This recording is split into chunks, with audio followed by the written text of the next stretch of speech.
ITP 263, Task 7, Assignment 2, High School, Veterans Day Speech. I'd like to thank one of your students, Ms. Matosh, for inviting me here, and to one of your faculty, your new wrestling coach, Mr. Chad Ripke, who I had the pleasure of coaching since he was in first grade.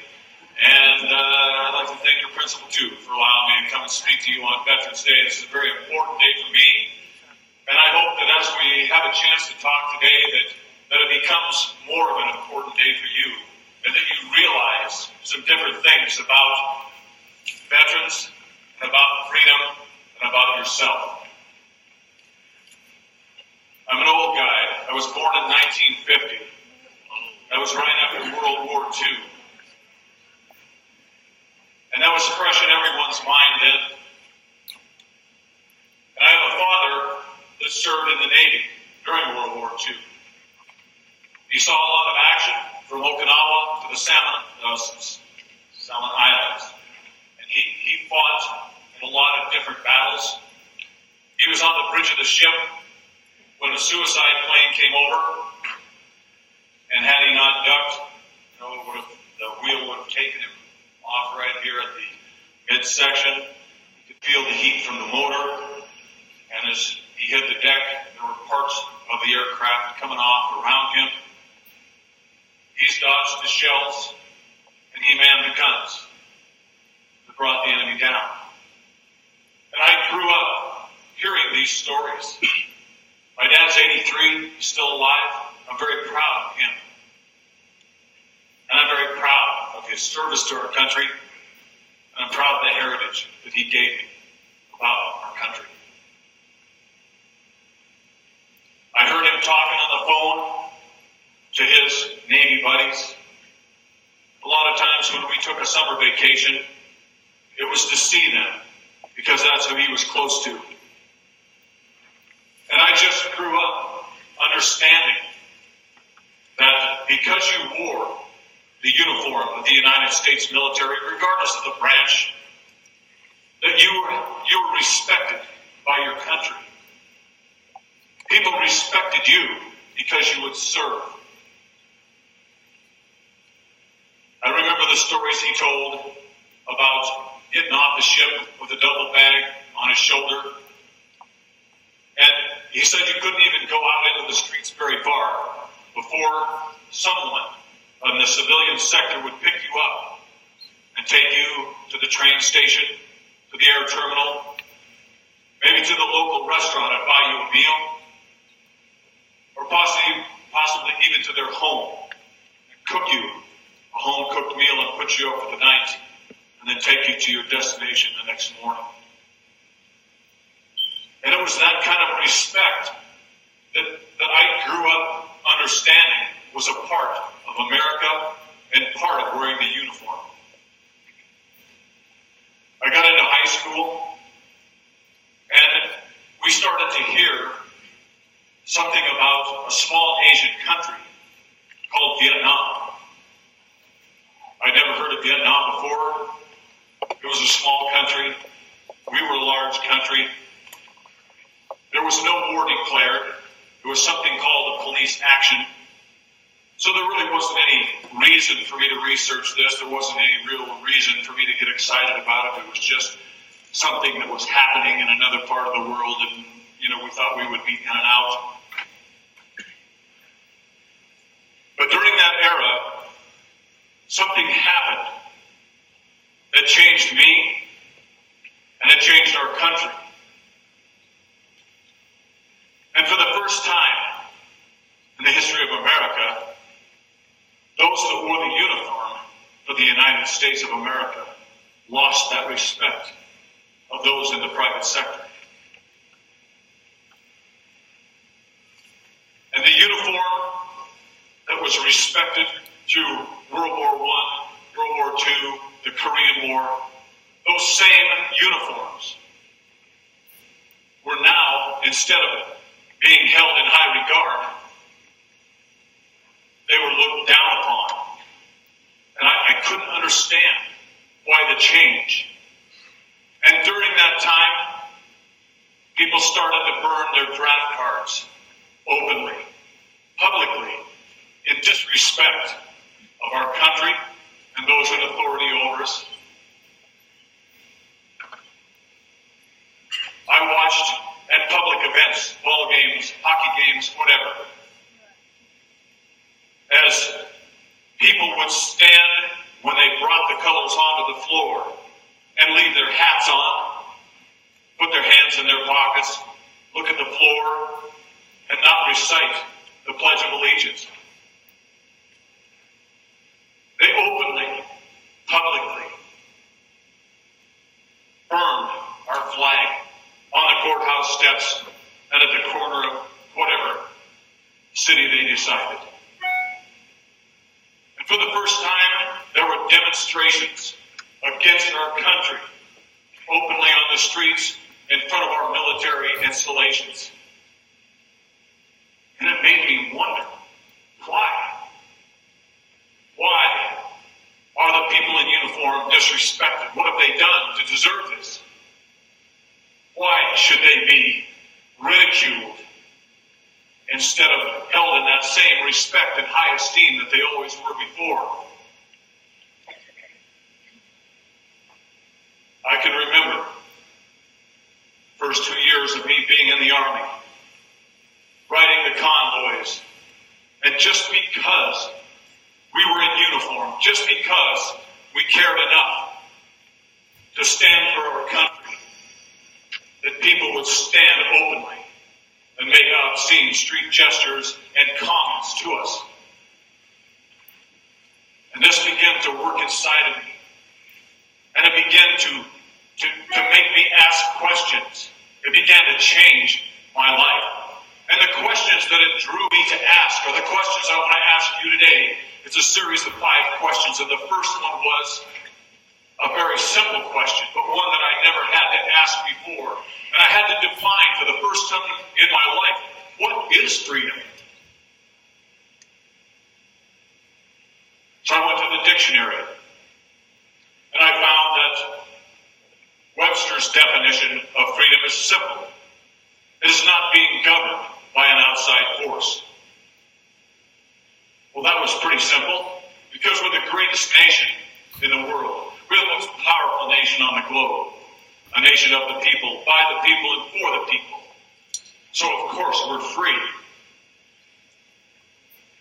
But of the 5 questions, that was easily answered.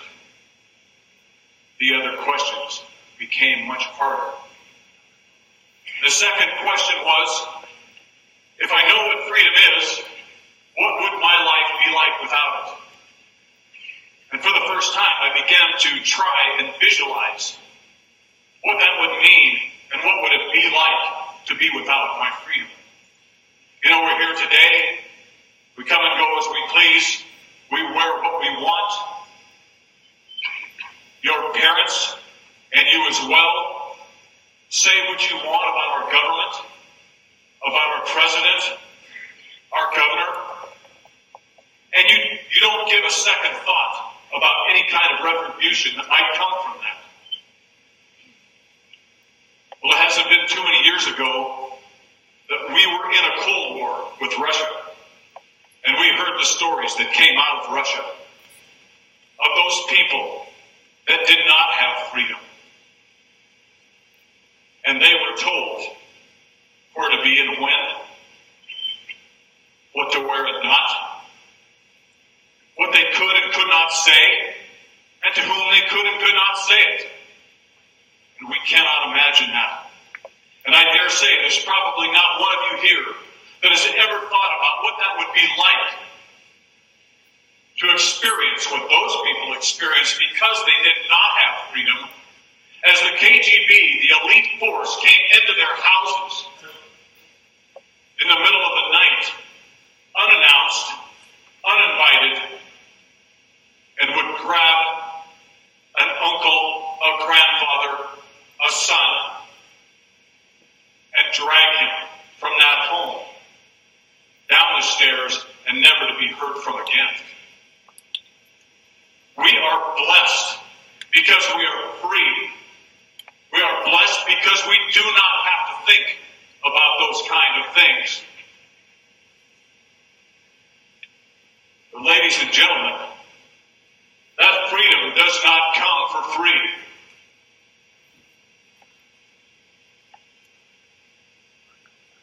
Freedom is precious.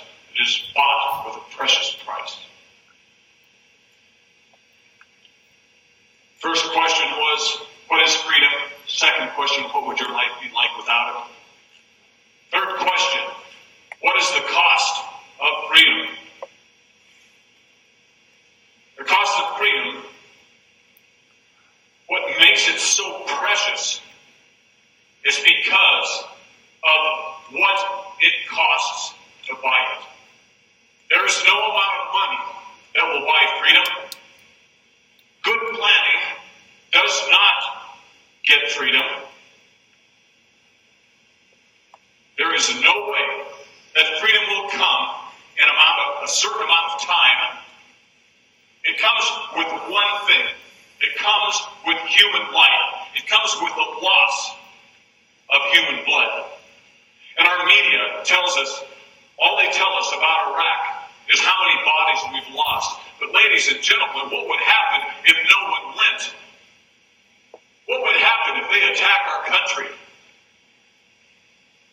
And they killed 3,000 of our people and no one retaliated? What would happen if no one stood up and said, no, we will not accept this? It's great for the media to say you are wrong, but what if no one did it? It paints a very, very different picture of what flag might be flying over our country today because of World War I and World War II. But because there are people that are willing to put their lives on the line for your freedom and mine and give the ultimate price. That's why we have freedom today. That's why we can be here. That is the cost of freedom. So the fourth question I ask you is, who pays that price? If freedom is so costly and can only be purchased with human blood, who pays it? Today we are here to remember the veterans. Ladies and gentlemen, that is who pays it.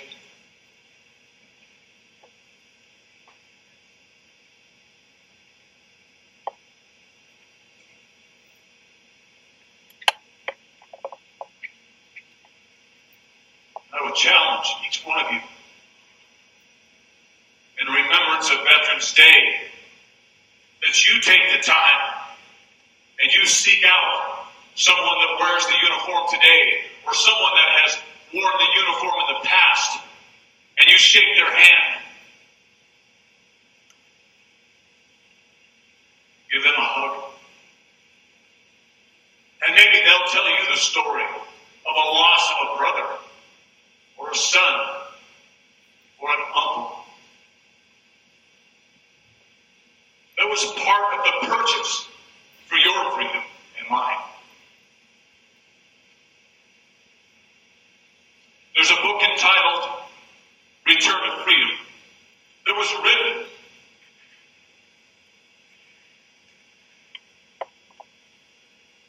by Lieutenant Colonel Sam Braccio, who was a graduate of Gonzaga University right here in Spokane.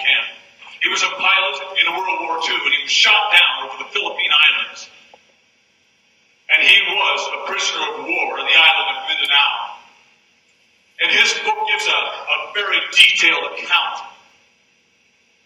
of what those people went through.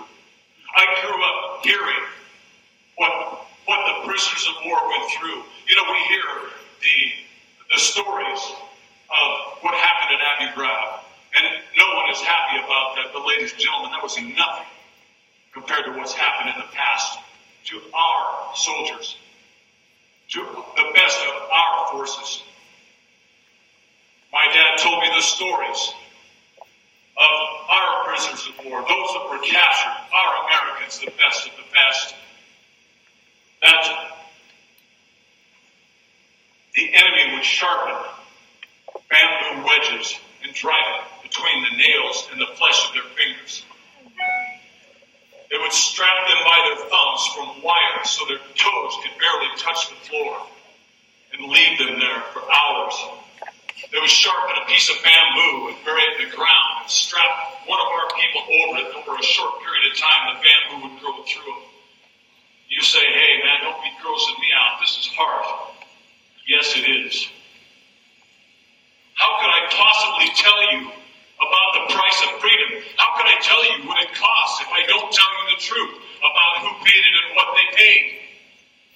I will not water down the price of freedom, because that's what makes you understand why it's so valuable to you and to me. Colonel Sam Gracio told a story of the Bataan Death March, and if you have not heard of that, you need to go to the history books and find out the thousands of American prisoners of war that marched across the Philippines in plus 100-degree heat. They were malnutritioned, emaciated, they were dehydrated, they were abused, and yet they were our best.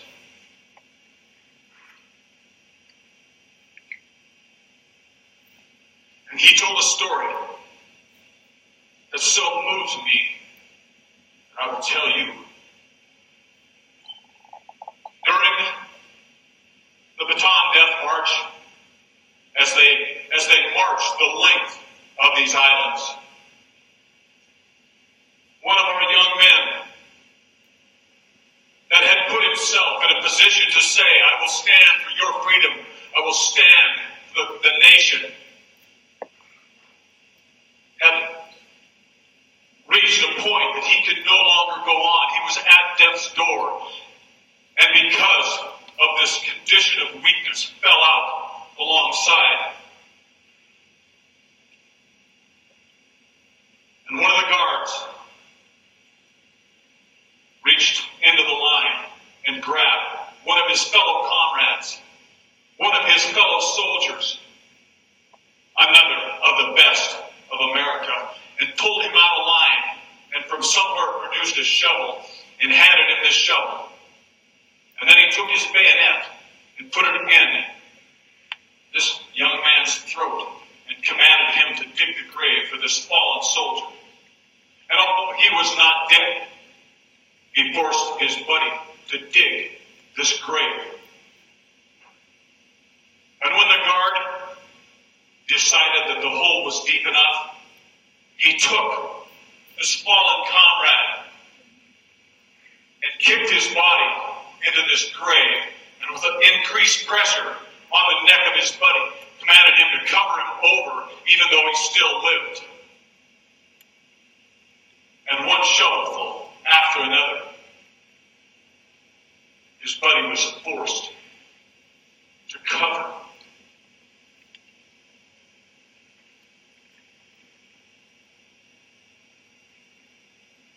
his fellow soldier,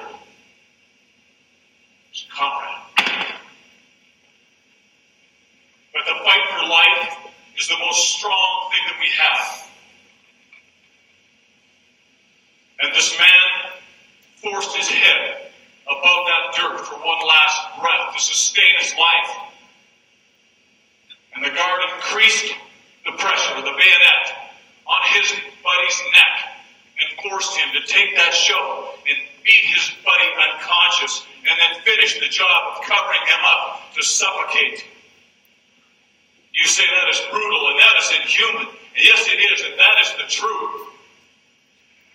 And that is one amongst million atrocities that happened to our people in uniform to buy freedom for you and for me. Because they knew you, because they knew me, not a chance.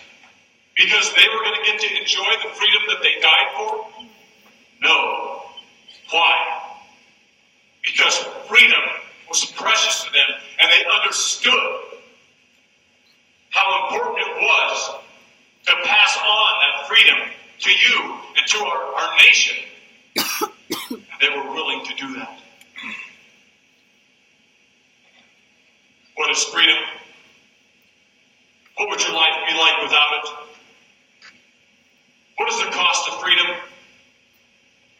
Who pays for it? And the final question, and the most important of all, is, what have you done to deserve that? And I ask the same of myself. And I have to say, precious little. I have not done anything in my life that I deserve that someone should have a wedge of bamboo shoved between the nail and the flesh of their fingers. Nor have I done anything to deserve that someone should be buried alive so that I can have freedom. Have you?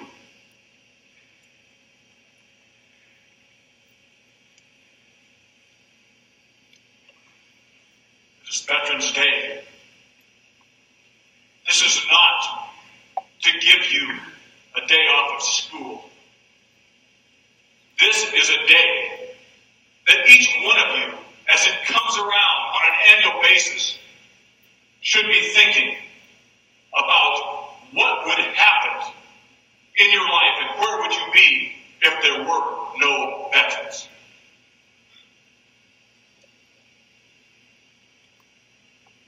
Ladies and gentlemen, you are not that far away from making these decisions. You are the future of our country. And at some point you must ask yourself that the freedom that you live in, the freedom that you've been born into in the greatest nation in the world, the freedom that you live in today, what's it worth to you? If you are called upon to pass that freedom on to the next generation, where will you be? What stand will you take? Will you put your life on the line to give someone else the freedom that you have? I leave that challenge with you on Veterans Day, and I will hope and pray that from the time that you and I have got to spend together today, that never again is Veterans Day the same for you, and never again will your life be the same when you think about freedom and when you see the colors of the United States of America fly. I am honored to be here. I thank you for listening. And to each one of you, say God bless you and God bless America. Thank you.